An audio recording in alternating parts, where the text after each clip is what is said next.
Hello and welcome everyone on this YouTube platform of Legacy IAS Academy. So today in this session we are going to discuss the one of the most important topic of modern India, that is how organized nationalism took birth in India. Organized nationalism means a feeling of nationalism, awakening of nationalism, which was started during the time of British.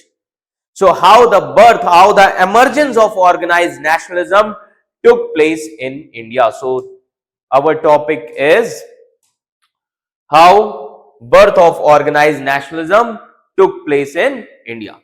So as you can see here, these three personalities, these three are one of the most important personalities who has played an important role in terms of awakening the masses of India. He is the grand old man of India, that is Dada Bhai Naroji.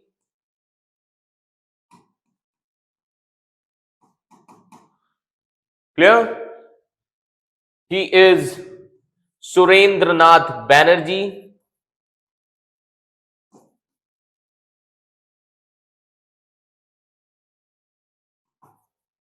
And this personality is Anand Mohan Bose. Anand Mohan Bose.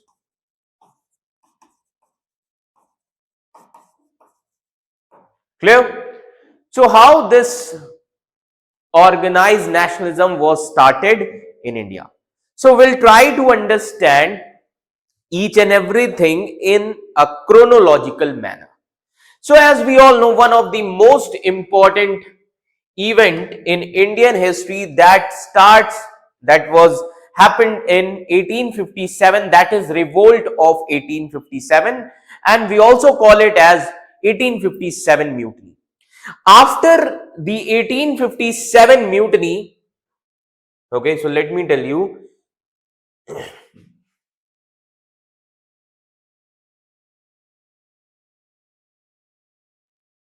okay, so after 1857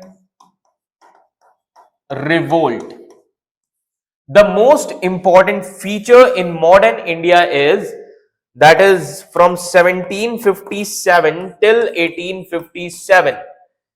This is the time period of rule of East India Company. Rule of East India Company. And after the revolt of 1857, from 1857 till 1947, rule of Crown. Rule of British Crown. That means direct rule of British Parliament. Getting my point? Okay. So after 1857 revolt, educated middle class of India, they started thinking that British will come with several reforms which is going to be helpful for Indians. So after 1857 revolt, you will see that reforms that is done by the British, and those reforms were Government of India Act 1858 and Indian Council Act, Indian Council Act 1861. Though these acts are progressive in nature,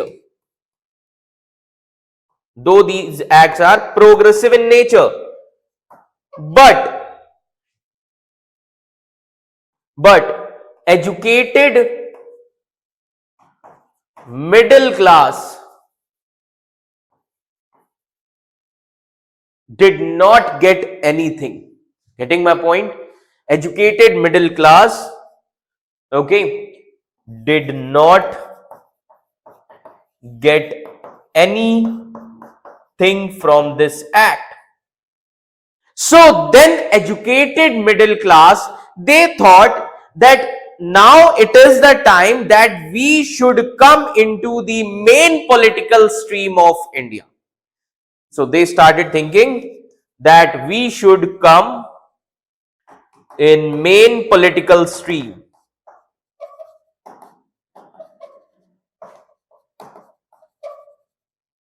in India. Getting my point? So from here now you will see that the two things will be emerged. Now what are those two things? Now try to understand. Because of this is the beginning. So from here, so because of two acts, that is Government of India Act 1858 and Act of 1861. So because of these two acts, beginning of organized nationalism started. Beginning of organized nationalism started. Getting my point? So now how can we say that beginning of organized nationalism? So as you can see here, that because of provisions of Act of 1861, okay, Indians thought that they would get a chance to become a part of mainstream politics. Indians means educated middle class, okay, that they will get a chance to come into the mainstream of politics. But this did not happen. Clear? That is why Indian face despair, because ruling race don't give chance to other race. At that time, princes were there, princely states, zamindars. Okay, these rulers were there. So this situation, because of this situation, this gave birth to organized nationalism in India. So you will see initially organized nationalism is in the form of two things, two organizations. First one is East India Association. This was established by Dada Bhai Naroji. This political association was established by Dada Bhai Naroji in London, so that he can perform there, he can participate in British Parliament, and he can make them aware regarding the situation of Indians and the exploitation of the country. So this party was established in London by Dada Bhai Naroji. Getting my point? Second important party, that is Indian Association of 1876.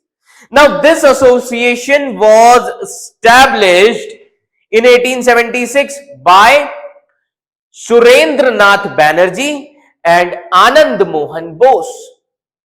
Clear? Now the main question here is, why this was established in London? Why not in India? You need to understand the background. Getting my point? Now this is the demand of UPSC. Suppose you read one line. Now you need to understand the background of that line. Getting my point? Because these things are not given in your book. Okay. You need to think, because during this time period, 90% people were illiterate and 90% people was in poverty. Getting my point? That means 90% of population illiterate and poverty. So if you go to them, okay, and if you start explaining that what is democracy, what is freedom, okay, so they are unable to understand at that time. Clear? That is why he created political party in London, so that he can make British Parliament and British officers he can make them aware regarding the real situation of India. Clear? And then in 1876, India Association was created. Okay, so these two important challenges were there. So 1870s, now try to understand that this 1870s is the era of challenges for British government. Why? So let me tell you, 1870s is the era of challenges.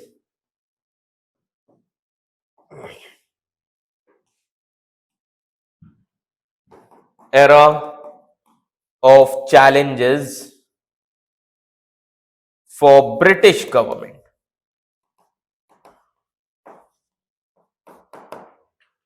Now, what were those challenges? The most important challenge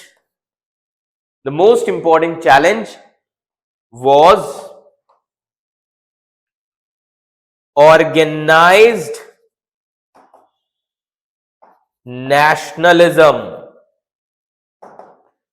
and another important challenge was rise of educated middle class. Rise of educated middle class. So these two challenges are linked with each other. Now, to handle these challenges, British government sent one of the most important personality, and his name was Viceroy Lord Lytton. His time period is 1876 till 1880 for 4 years. So he was sent to India to handle these challenges. Getting my point? But because of his policies, organized nationalism gained momentum. Getting my point? Now try to understand why. So when Lytton came, he implemented various reforms, and those reforms were backfired against British government. So the first important reform which he did, that is Vernacular Press Act. Yes, Vernacular Press Act. That means he imposed ban on newspapers or press in local languages.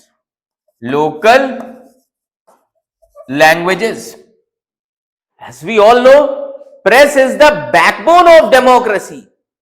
Press is the backbone for government, for the people. Press is the medium of coordination between government and people. Getting my point?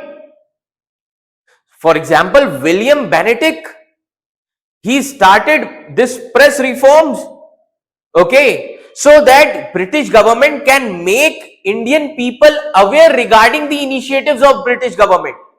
And he imposed ban on vernacular press. That is a kind of backfire. Okay, try to understand the situation. On one hand, already the beginning of organized nationalism.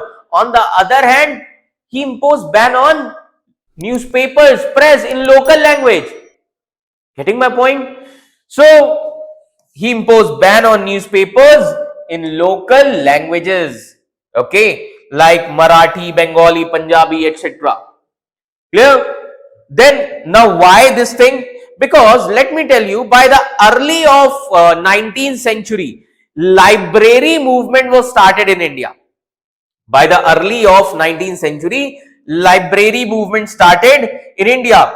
So library movement was started to help local masses so that they can understand about the exploitative policies of government. That is why library movement was started. So in library movement, people go there and they used to read the newspapers in vernacular languages. So they will come, so they have come to know that regarding the exploitative nature of British. Clear? Then by imposing complete ban on vernacular language newspaper, so why he imposed ban on vernacular newspaper? Because he wanted to stop, Lord Lytton wanted to stop this library movement. Getting my point? Okay, see, press is like a bolt from the blue. Getting my point? And press is like the chimney in the house. And Lord Lytton, what he did, he put a stone slab on that chimney, which was not liked by the people of India or the masses of that time. Getting my point? So this was an oppressive act, and press was like chimney in the house, and Lord Lytton wanted to block that chimney. because he was unaware of the fact that he would suffocate himself by doing this. Press is like a safety valve. Getting my point? So this was his first mistake. I will not say that this is reform. This was his first mistake. Okay. He was unable to understand the situation of India. Getting my point? That was his first mistake. Now, another important thing.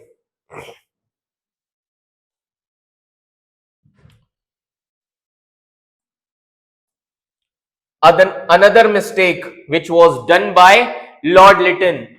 So, second mistake is imperial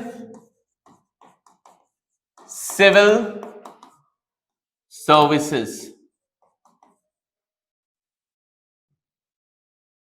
Now, already with the Act of 1853, Indians started participating in civil services examination. Satyendranath Tagore was the first civil servant, first Indian civil servant. Okay. So, what he did, he wanted to curb the entry of Indians in civil services.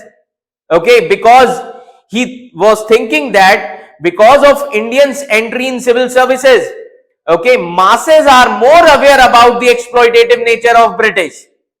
Clear?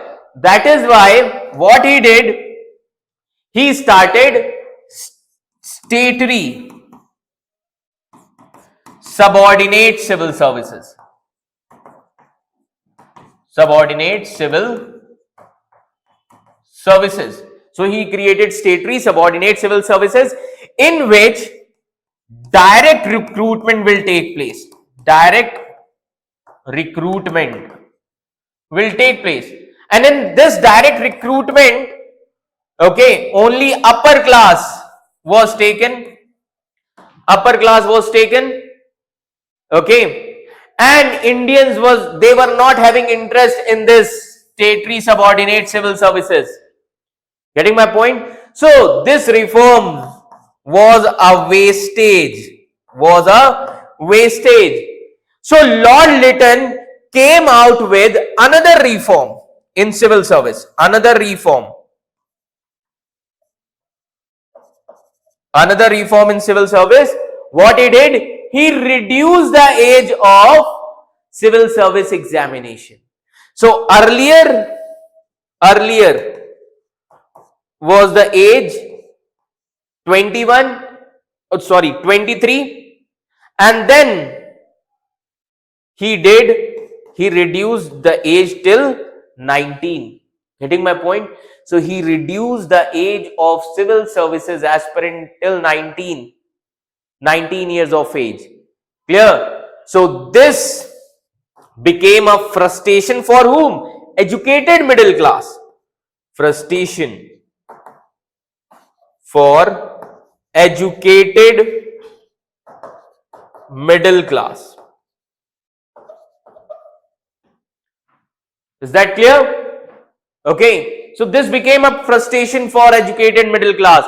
Even today also, only middle class is preparing for civil services examination. Because civil services examination is the only path from where middle class can enter into an elite class. This is the only platform. Getting my point? So this reform became a cause of frustration for educated middle class. Clear? Now, another important policy. So this was his second mistake. Okay. Now,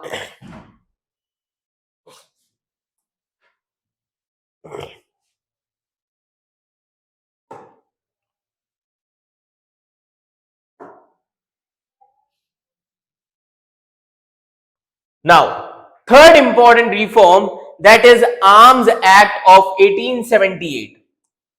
Another mistake, Arms Act. Now in this act, what he did, Lord Lytton imposed this act on Indians, that now Indians will require license, okay, to carry arms. Okay, and Britishers and Europeans were given exemption. So this act allowed to keep arms without license for Europeans, but for Indians, license was necessary to possess arms and ammunition. So for Indians, license was necessary. Okay, but Europeans were exempted from this act. Clear? That means exploiters, they were getting support from the government. Exploiters getting support from the government. This became a cause of frustration for Indians.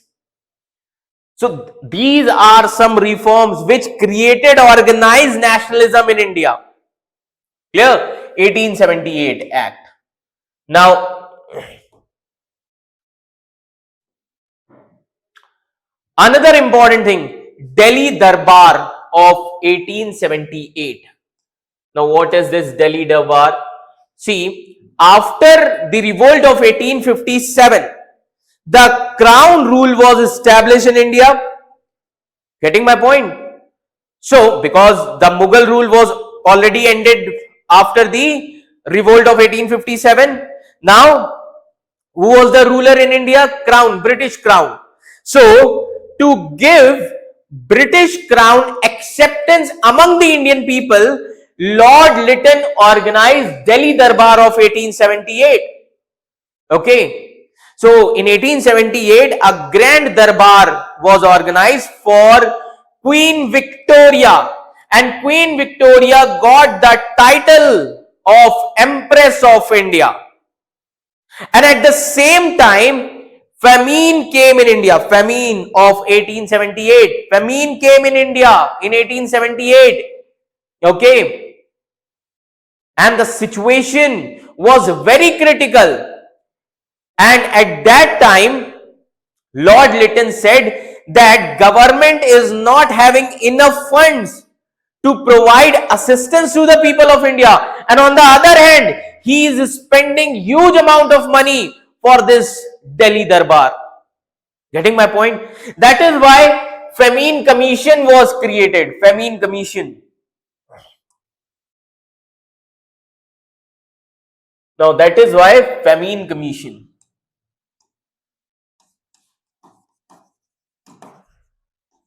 And what was the name of the commission? Starkey Commission. Starkey. The Starkey Commission was created. And this commission analyzed the situation of India. And this commission recommended immediate assistance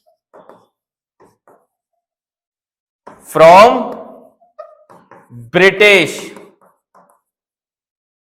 to Indian people, that state should help Indian people. Getting my point? But Lord Lytton said that government is not having enough funds, and on the other hand, he is spending huge amount of money on Delhi Darbar. This is the biggest pain for Indians. Biggest pain for Indians. This is another mistake. Clear? Now, so this was his another mistake. Okay. Now, another important issue, another important mistake is reduction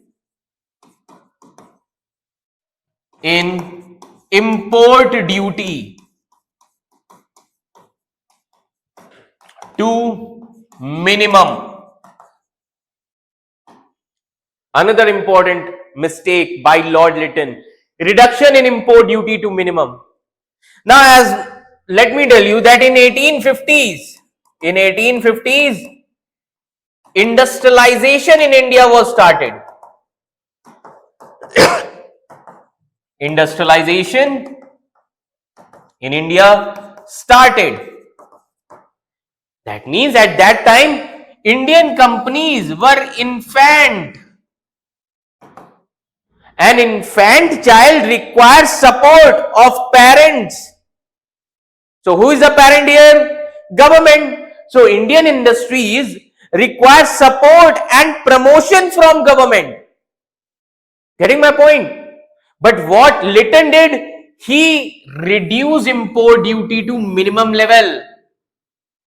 And because of this policy, foreign goods, because now import duty is reduced, so foreign goods were flooded in Indian market.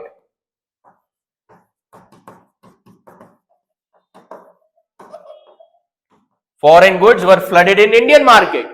And this became a frustration for whom? Indian industrialist class.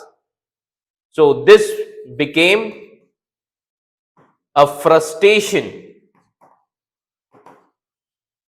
for Indian industrialist.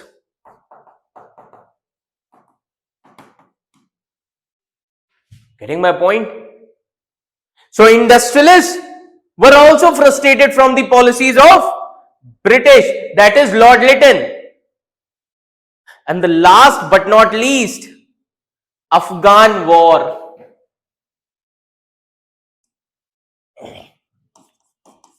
Afghan War. Second Anglo-Afghan War.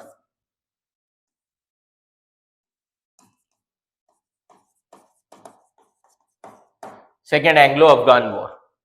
Now, why this war was happened? Because Russia at that time, Russia started interfering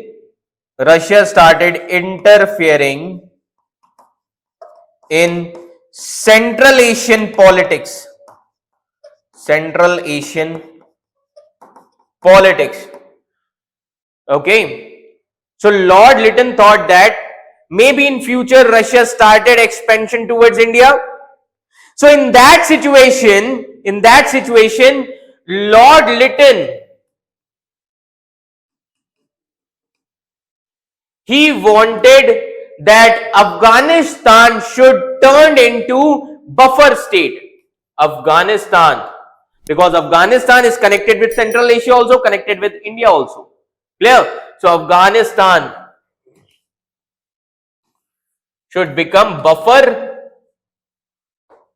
state. Getting my point? So when the peaceful talks were failed with Afghanis, then it resulted into Second Anglo-Afghan War. Getting my point? Again a challenge for British government. So after all these things, British Parliament thought that we have sent him, that means Lord Lytton, okay, to handle these challenges. But Lord Lytton, what he did, he created additional challenges. That is why Lord Lytton was called back. Getting my point? Lord Lytton was called back. And then in 1880, British government sent a very liberal viceroy. British government sent liberal viceroy. That is Lord Ripon.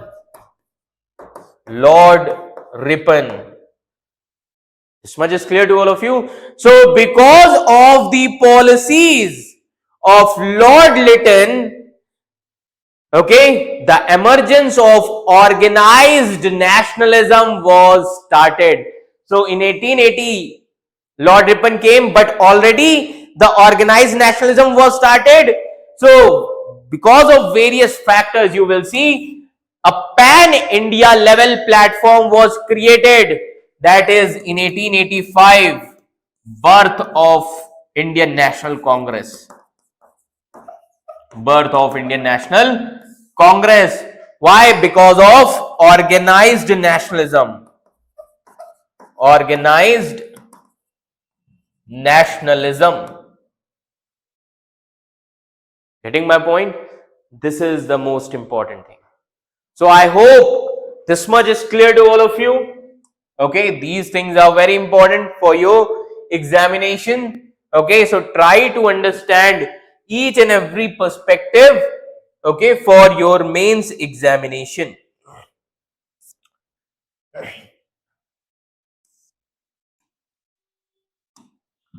Clear, everyone? Okay, so this is all about how birth of organized nationalism was started in India. So I hope this much is clear to all of you. Okay, so for more such theme based videos with respect to history, world history, you can subscribe our YouTube channel, that is Legacy IAS Academy, and share this video and like our video. For more information, you can log on our website, that is www.legacyisacademy.com. Thank you so much.